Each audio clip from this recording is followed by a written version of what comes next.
Well, one of the park changes that Disney has made in the recent history that has been met with a lot of criticism is their disability access service. As last year, they changed who qualifies for this service, and it's left a lot of people who honestly probably should qualify for the disability service, even those that the disability service says it's designed for getting denied. But in lieu of that, it seems that Disney has made a small change to their DAS system. So we have an article here from Blog Mickey. We're going to read through here and give some thoughts on this. So hi, I'm Jared with Capture the Magic.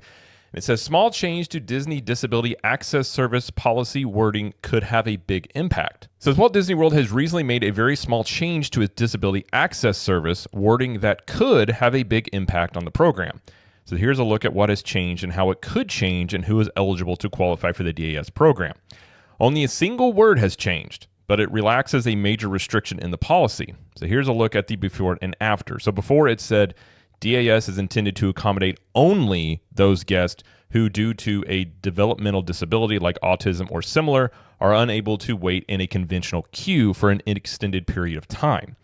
And now it is changed to DAS is intended to accommodate those guests who, due to a developmental disability like autism or similar, are unable to wait in a conventional queue for an extended period of time. And they essentially just took out the word only in here. It's clear that Walt Disney World still use developmental disabilities like autism or similar to determine eligibility, but the change in wording allows Disney to potentially expand beyond just the narrow definition it initially provided. Essentially, Walt Disney World has changed the letter of the policy while potentially still keeping the spirit of the policy in place. As to why Walt Disney World has made this change, Disney has not made a public statement. So we have reached out to Disney for clarification, but did not receive immediate response. With any change to a program like this, we imagine that there was some pressure from legal to change the wording. I've often wondered when they made this change if they were going to be met with some perhaps legal like lawsuits and things, because it did seem very specific of only basically like autism or things very similar to autism. There's even, stories out there about people in stage 4 cancer that legitimately are not able to really be in lines, especially in the heat, and they were getting denied. So it's been a bad look for Disney since they've made this change, undoubtedly. But I often have wondered, I haven't heard anything like publicly about lawsuits, but I've wondered if somebody eventually perhaps would at least look into some sort of legal action here. But I'm not a lawyer. I don't even play one on TV, so I couldn't even speak to that. The change in wording gives Disney more wiggle room in making judgment calls on who may qualify for the program while keeping the legal definition of the program broad enough to potentially avoid issues. While Disney World has made massive changes to the DAS system back in May 2024, significantly reducing the scope of who qualifies for the program. The changes were met with significant backlash from Disney fans, many of whom no longer qualified under the updated, narrow definition of who the service is intended for. With this change, it's possible that more guests could qualify for the DAS system. It says, as a reminder, the DAS is not a skip-the-line program. Instead, guests who qualify for the DAS can obtain a return time for an attraction equal to the posted time at the attraction. This allows guests who are unable to wait in traditional queue the opportunity to experience an attraction after waiting the same amount of time that a guest using the traditional queue would wait. I mean, the DAS system has been a source of contention for a lot of people since they made this change. Now, the caveat to this being we've never used the DAS system, so I cannot speak to it firsthand. But knowing a lot of people who have, a lot of listeners of the podcast, and a lot of people have commented on this channel have talked about that, a lot of people with very legitimate disabilities, even some people with autism, some children with autism have been denied the DAS system. And really the system is really cumbersome on the guest because you have to buy your tickets and then go through this process. So a lot of people who perhaps their entire trip is dependent upon getting the DAS system, they're left in kind of a tough spot there because if they get denied, a lot of these people either don't want to go, or if they do go, they're not going to really have the time that they would like to have in the parks. And what they were able to do even years ago when it came to the DAS system at Disney. Disney says they made this change because there was rampant abuse of the DAS system. And there were various reports out there about, how much abuse was going on. And this is from last April, but Disney Glimpses on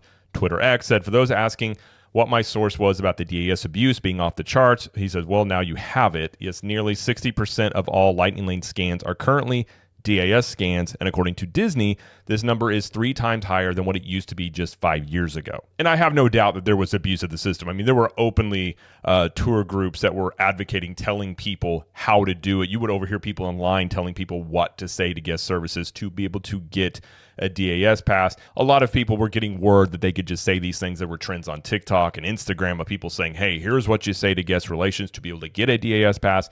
And once that word gets out like that, and a destination like Disney, you do at some point have to crack down on that, because if you don't, you're just going to have more and more people doing this, and then the Lightning Lane, the DAS system, just simply does not work. And that's obviously something that you don't want, as this is supposed to be a service that helps people who have a disability. And it seemed Disney, almost like a new teacher that comes in and just goes super strict right off the bat. And Disney even said people who were caught essentially faking this or trying to game the system would get permanently banned from the parks. Now, I don't know how they would go into finding out you faked it, but that's something that I think probably that language alone probably prevented a lot of people from even trying if they were just worried about that aspect of it. So they came out very hard and heavy on this system when they changed it. I had always wondered if maybe they would relax this as time has gone on. Now, until this change in this wording here, they hadn't changed anything. They hadn't said anything. Even with Universal Studios, who initially had changed their sort of DAS system, they initially got a lot of backlash for theirs until Disney changed theirs. And then Universal, a few months ago, made another change to theirs where you could get a day pass essentially of like a DAS system, and it was much easier to obtain for people. So a lot of people were looking at what Universal was doing and wondering if Disney would then maybe relax theirs a little bit, but up until now we hadn't seen any change in the wording there. And I think it's a legitimate question to ask is, not long after they changed the system, they introduced Lightning Lane Premier Pass, and some people were, wondering, did they cut down on the amount of people that were able to get a DAS pass to make more room for people that could get Premier passes? Obviously, those people having paid a lot of money for those Premier passes.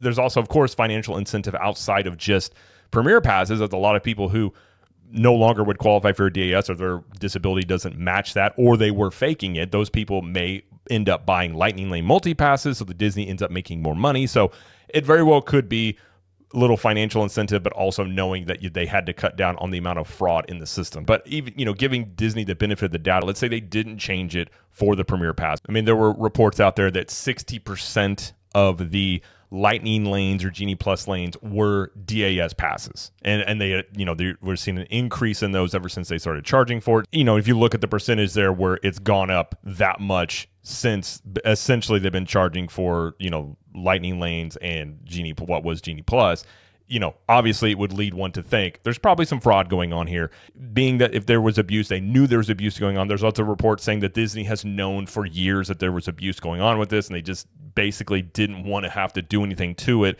until it kind of hit a point where they had to finally do something. And I do think, it puts Disney in a very tough spot, because I think they did need to crack down on this. In terms of the severity of cracking down on it, that's always going to be a tough one. And I mean, you're always going to have people that are just going to be upset. And really, you're not going to make everybody happy. There are going to, no matter how well-intentioned a program can be, things can slip through the cracks. But I do think overall, knowing people with legitimate disabilities, I do think it was very, very narrow. And again, there were a lot of people who actually seemingly should qualify for the DAS pass that were getting denied of this. And you can find multiple stories in mainstream media of people who, children with autism or severe cognitive disabilities getting denied and trying to go to the park still and end up leaving early because it's just they couldn't handle it, like waiting in lines was just too stressful and they couldn't do it. So on one hand, I do understand if there was rampant abuse of this system. Obviously, at some point, Disney would have to do something about that, especially when they have a paid service, Genie Plus and Lightning Lane. If there was rampant abuse, obviously you want to try and cut down on that. It's a very sensitive subject, awfully, when you're talking about these things. But I suppose on some level, this small wording change, it does open the potential that they could be approving more people outside of just the spectrum of people with autism or similar cognitive, disabilities, but or at least give, I suppose, cast members who are making these calls a little bit flexibility in terms of it may not fall into the, what they initially had said, but they do feel that they should qualify for it. I suppose it does give them an opportunity to sort of use some judgment if they do want to, say, well, this person doesn't qualify under the direct thing here, but I do feel like they should get it. Or it could simply be just a legal change in terms of the wording to protect themselves even further. That's possible that is the case, and they're not going to really let a lot more people get the DAS system. But, from the outside looking in, I definitely can understand from Disney's perspective. I can also understand from the perspective of people who are legitimately disabled people that do, need this access or make their trip much better and are denied these things. So hopefully, they can come to some sort of happy medium here. You look at other theme parks like Universal Studios and the way that they run theirs. I do think that's probably a better system, as you're not going to cut down on 100% of fraud when you're talking about a system like this. They had to do something, because also if you are selling, lightning lanes and people are paying money for these things, and there's, you do know there is fraud going on. I mean, on some level that could, if people found out that Disney knew this stuff was going on while still selling, lightning lanes with this amount of fraud going on. I mean, I don't know if there would be legal ramifications, but either way, it's not a great look for that. So whichever one it was, or a combination of both, this policy has been met with a lot of controversy, a lot of people criticizing it. And, like I said, we've never used it, so I can't speak to it personally, but this change here could mean that it may be loosening in terms of who they are allowing to get the DAS passes. But we'll have to wait and see on that. And I suppose if anybody in the comments has any, updated experiences with this, if they notice anything different in terms of getting approved or unapproved for a DAS pass, please let us know in the comments, because I'm genuinely curious if that's changed since they introduced this, if it's gotten more strict, if it's gotten less strict as time has gone on, and maybe how it goes into the future. But either way, that's going to be it though for this video. If you like this video, please like it and subscribe to the channel, as we do lots of coverage here of Universal Studios, Epic Universe, Disney World, and pop culture. And let us know in the comments, what do you think about this potential change in the Disney Disability Access Service? And do you think they're going to loosen up their policy here? And until next time, we will see you in the parks.